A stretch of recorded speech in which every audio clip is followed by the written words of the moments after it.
បាទសួស្តីថ្ងៃនេះមកបង្ហាញបងប្អូនរបៀបធ្វើ account Facebook ធម្មតាទៅជា account professional mode ដើម្បីយើងរកលុយជាមួយ Facebook តោះមកតាមដានវីដេអូរបស់ខ្ញុំទាំងអស់គ្នា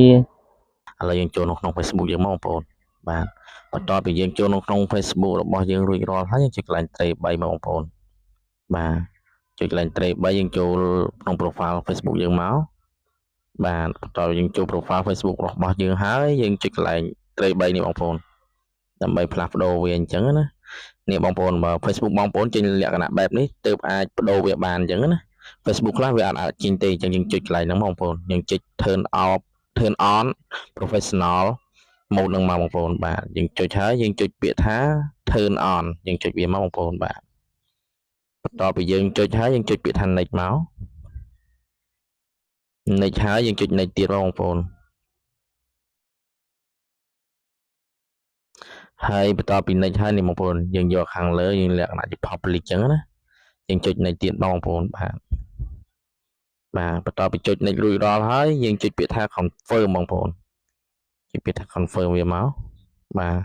បន្ទាប់ពី confirm រួចរាល់ហើយយើងចុចពាក្យថា next មួយទៀតបងប្អូននេះ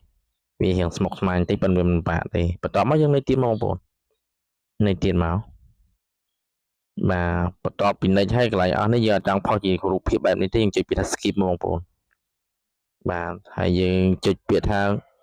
go to professional dashboard យើងបានផ្លាស់ប្ដូរវាហើយបងប្អូននេះ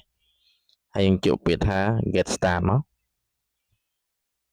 បាទនេះយើងបានរួចរាល់ហើយខ្ញុំបានបដូរវារួចរាល់ហើយបងប្អូនយើងចង់ដឹងថាវាបដូរដូចយើងថយក្រោយមកយើង clear វាចោលមួយសិនបងប្អូនយើង clear វាចោលមួយមកយើងចូលក្នុង Facebook យើងវិញមកណាបាទបន្ទាប់យើងចូល Facebook ហើយយើងនេះយើងចុចកន្លែងនេះបងប្អូននេះ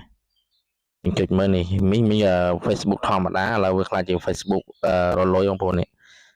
ឃើញវាជីកពាក្យថា follower បងប្អូននេះយើងបានផ្លាស់ប្ដូរវារួចរាល់ហើយវាមកជា Facebook រលុយហើយយើងចេះតែផុសទៅពេលណាវីដេអូរបស់យើងវារីកបានគ្រប់គោលដៅរបស់វាដែលវាចង់បានហើយវានឹង invite ប៊ូតុង set up ឲ្យយើងហើយប៊ូតុង CM បងប្អូនប៊ូតុង CM យើងចូលទៅមើលកន្លែងណាយើងចូលមើលកន្លែងនេះបងប្អូនយើងចូលត្រី3មក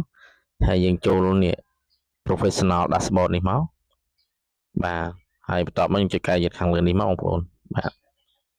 ចុចកែយឹតខាងលើហើយនេះបងប្អូនចុចពាក្យថា monetize នេះមក monetization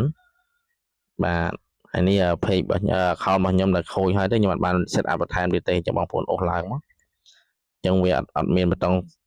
set CM ទេដោយសារ page ហ្នឹងពីមុនវាមានដល់ពេលខ្ញុំធ្វើវាដូរទៅដូរមកទៅឡើយវាបាត់អញ្ចឹងវីដេអូរបស់ខ្ញុំក៏មានតែប៉ុណ្្នឹងដែរអរគុណដែលតាមដានវីដេអូរបស់ខ្ញុំ